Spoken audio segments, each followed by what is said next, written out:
ৰাজ্যমন্ত্ৰীয়ে INSD কৌণ্ডিন্যাৰ সফল প্ৰথম বিদেশী সামুদ্ৰিক যাত্ৰা সমাপ্তিৰ পিছত ফ্লেগ ইন কৰিলে সঞ্জয় ছেঠে যুৱ সমাজক সভ্যতাগত আত্মবিশ্বাসত ভিত্তিত সাহস আৰু উদ্ভাৱন গ্ৰহণ কৰিবলৈ উৎসাহিত কৰে।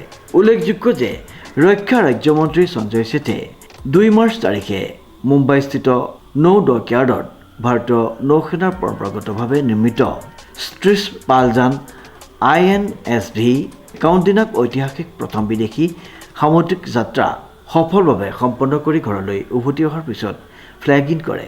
সমবেত লোকসকলক উদ্দেশ্য কৰি ভাষণ প্ৰদান কৰাৰ সময়ত ৰক্ষা ৰাজ্যমন্ত্ৰীগৰাকীয়ে প্ৰকল্পটোৰ জাতীয় গুৰুত্ব উল্লেখ কৰি কয় যে INSV কাউণ্ডিন্যা ভাৰতৰ প্ৰাচীন সামুদ্ৰিক জ্ঞান ব্যৱহাৰ পুনৰুজ্জীৱন প্ৰতীক আৰু ই দেশৰ যুৱ সমাজৰ বাবে প্ৰেৰণাদায়ক হিচাপে কাম কৰিব।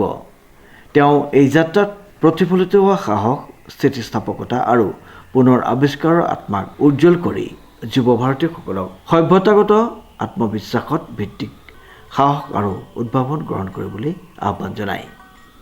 Bureau report news now.